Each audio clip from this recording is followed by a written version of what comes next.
네, 상속에서는 돌아가신 분이 피상속인입니다. 그리고 남아 계신 유족분이 상속인이고요. 벌써 용어부터 헷갈립니다. 경험도 없고 한마디로 막막합니다. 이장원 세무사님과 함께합니다. 안녕하세요. 반갑습니다. 근데 갑자기 상속이 닥쳤는데 부모님이 뭐 어디에 어떤 재산이 있으신지 도대체 어떻게 알죠? 정말 당황스러워 하십니다. 그래서 네. 이럴 때 있는 제도가 있는데요. 첫 번째로 이제 알려드릴 건 이제 안심상속 원스톱 서비스라는 제도입니다. 네. 저희가 이제 한 달 이내에 사망 신고를 하러 이제 주민센터나 시군구청을 방문하시는데요. 저 신청서가 보이네요. 예, 예. 네. 사망 신고할 때 바로 옆에서 이 재산 조회 안심상속 원스톱 서비스 하시라고 말씀 바로 해주시는데요. 네. 이거는 사망 신고할 때 상속의 권한이 있는 자가 사망자의 재산 조회를 이 통합적으로 신청하게 해서 사망 처리 이제 후속 절차를 좀 번거로움 없애고 빨리 신속하게 이제 상속 재산을 확인하시라고 이 절차를 이제 국가에서 제공하고 있는데요. 네. 이 보시게 되면 국세나 지방세 정보부터 자동차, 토지, 연금, 건물 등 다양한 정보 11가지를 7일에서 20일 이내에 대부분 문자로 통보를 해주고 있습니다. 네. 근데 저기서 안 드러나는 것도 있겠네요. 뭐 어디 장롱 같은데 이렇게 숨겨놓은 현금이라든지 뭐 금부치 같은 거 이런 것들은 없을 것 같고요. 사인간 채무도 그런 것도 안 나올 것 같고요. 여기서 좀 더 이제 말씀을 드리면 그 금융감독원에서도 피상속인 금융재산을 확인할 수 있는 그 네. 홈페이지가 있습니다. 거기서 로그인을 하시면 금융재산을 좀 더 정확하게 좀 알 수 있습니다. 어떤 은행이나 어떤 보험사의 그 부모님이 보험을 들고 있었나 예금이 있었는지 확인이 가능하시고요. 그다음에 이 부분도 좀 저희가 이제 세무사님들이 챙겨드린 부분 중에 하나가 있는데 그 사전 증여 재산을 확인하기 위해서 피상속인의 10년치 계좌를 저희가 무조건 그 집중해서 면밀히 검토를 하게 되어 있거든요. 네. 그러면 피상속인이 아닌 상속인이 아버지가 예를 들어서 지인 간의 관계나 사업에 관련성이 있어서 채권 채무 관계가 있었던 걸 사실 알기가 쉽지가 않은데 그렇죠. 계좌에는 그 역사가 있기 때문에 그 계좌를 통해서 적요를 보면서 이 A씨는 혹시 알고 계신 분인가요? 라고 해서 좀 도움을 드리기도 하고 있습니다. 그리고 이제 사망 신고가 되면 예금 인출이 안 됩니다. 네, 부모님 맞습니다. 안 주고요. 그리고 일정 기간 안 됩니다. 예, 작년에 제가 요 콘텐츠 찍은 적이 있는데 사망 신고하기 전에 이제 예금을 미리 다 찾아가지고 했다가 형사처벌 받은 예도 있거든요. 그렇게 하셔도 안 되고요. 자, 이제 상속이라는 게 세금을 과연 어떻게 계산하는지 요 문제를 좀 알아봐야 되겠습니다. 상속은 보통 증여에 비해서 이 공제를 많이 해준다 이렇게 들었는데 실제로 그렇습니까? 예, 그렇습니다. 일정 부분에 대해서 공제액이 높을 수밖에 없는 게 네. 아무래도 그분이 살아생전에 그 축적했던 모든 자산에 대해서 일괄적으로 세금을 그 계산하기 때문에 그럴 네. 수밖에 없습니다. 예. 그러면은 일괄 공제는 다 5억 원을 해주는 겁니까? 예, 일괄공제는 기본적으로 5억 원이고요. 기초공제 플러스 그 밖의 인적공제와 그 다음에 일괄공제 5억 원 중에 큰 금액을 적용을 받으실 수 있습니다.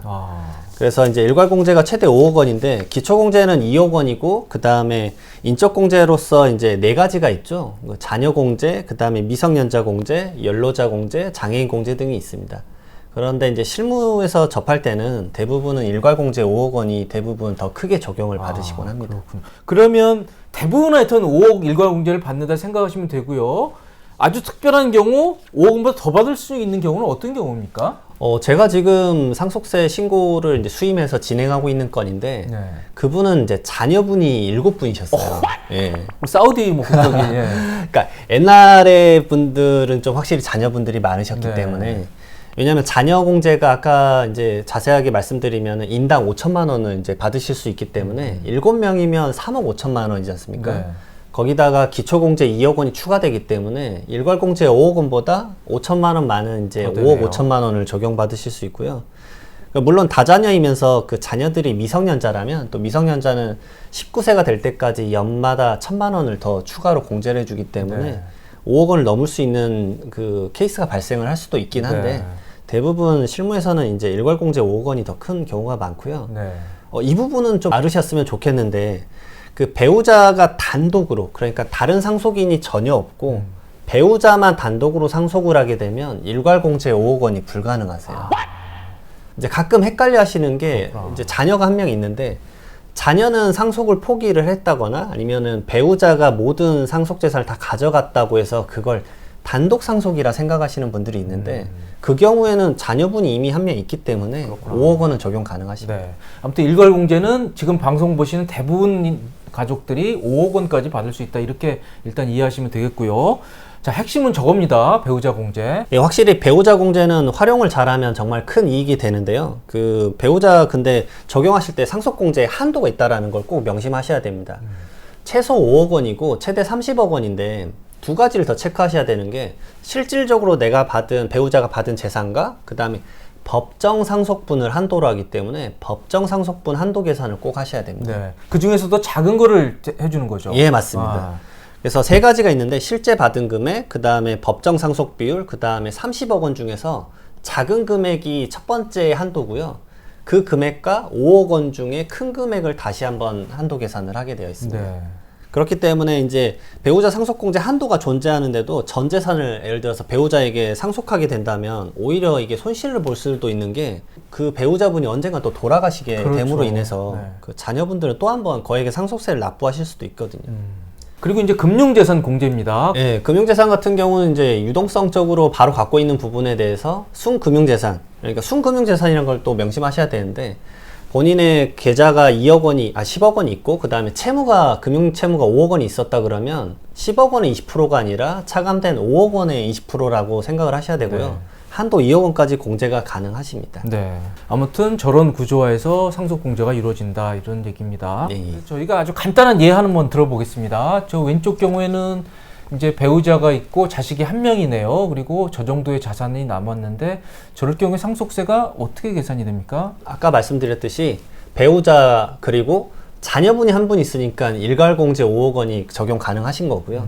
그래서 배우자 공제 부분을 보시게 되면 그 법정 상속집은 배우자분들은 50%를 더 가산해서 1.5가 되시고 그렇죠. 그다음에 자녀는 1이 되시잖아요. 그러면 17억 5천만 원에서 1.5분의 2.5를 하게 되면 그게 법정 상속 지분이 되고 그다음에 그걸 한도로 적용을 받았을 때 배우자 공제를 10억 5천만 원까지 적용을 받으시는 거죠. 네.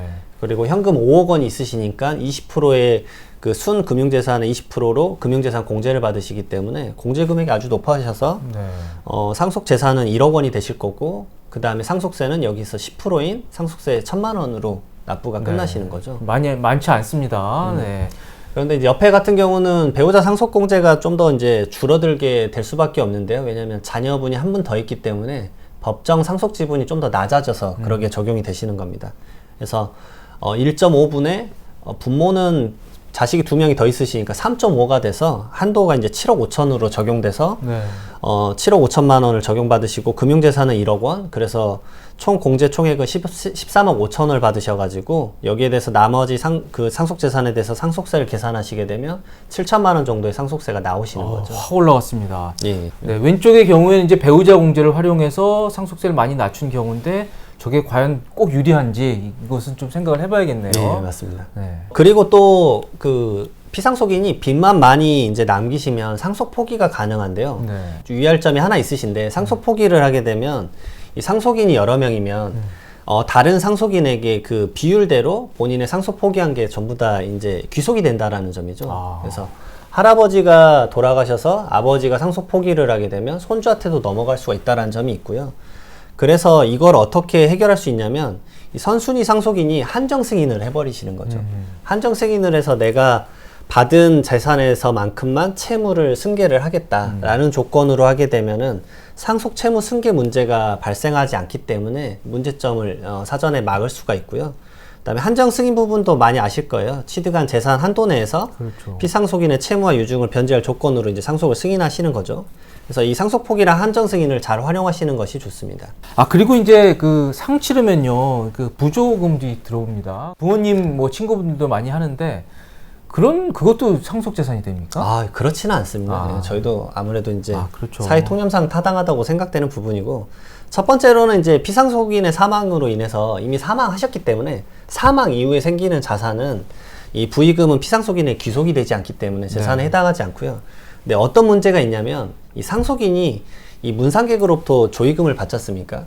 이걸 증여라고 볼 수도 있습니다.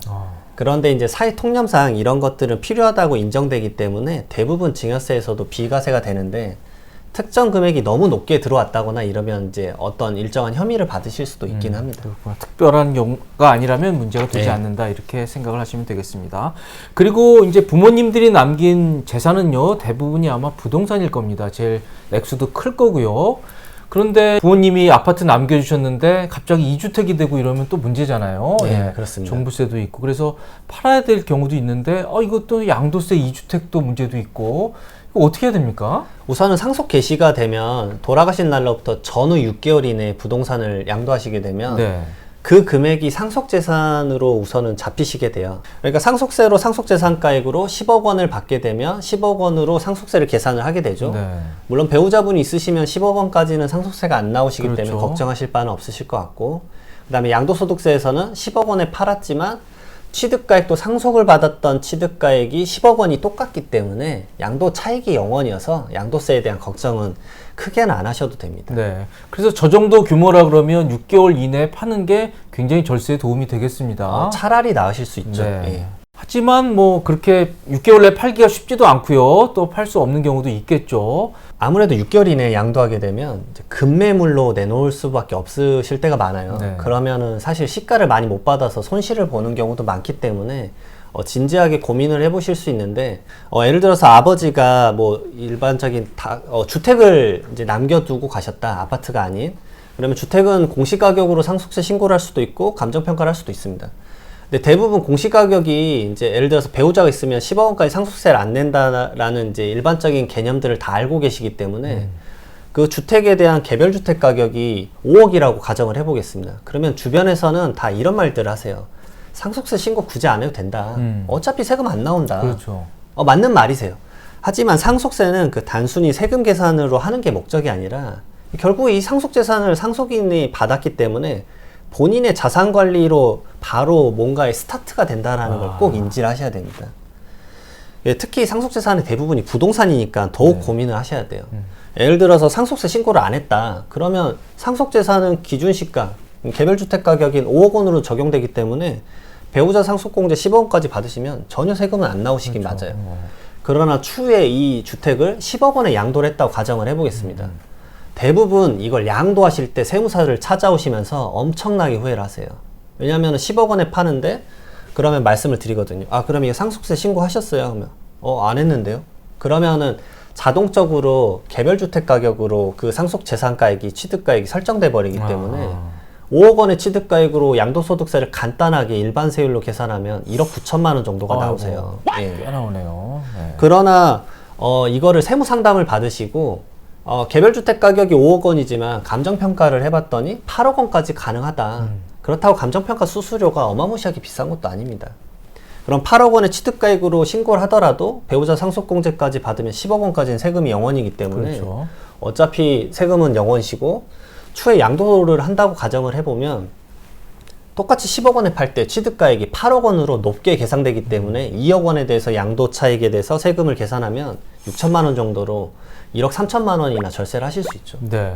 근데 대부분 상속세 때 이걸 모르시고 양도할 때 뒤늦게 다 대부분 땅을 치면서 후회를 많이 하십니다. 네. 그리고 피상속인이 주택이 여러 채 있으시면 상속인분들한테 주택을 어떻게 줄지도 고민을 해보셔야 됩니다. 왜냐하면 개별주택 가격으로 다 줘서 상속세가 또 일정 부분 나올 수도 있지만 자녀분들이 그 주택을 취득함으로 인해서 다주택자가 되기 때문에 그렇죠. 어떤 식으로 배분할지에 대한 고민도 해야 되기 때문에 상속세 신고 때 단순히 세액만을 계산한다고 생각하시는 게 아니라 추후에 이 자산을 내가 어떻게 관리해 나갈 것인지까지 고민을 같이 하셔야 됩니다. 네, 그렇군요. 네, 저희는 지금까지 이 상속 과정에서 상속 공제가 어떻게 이루어지는지 이 문제에 대해서 알아봤습니다. 저희 채널에서 준비한 이 상속 시리즈는 3편으로 이어집니다.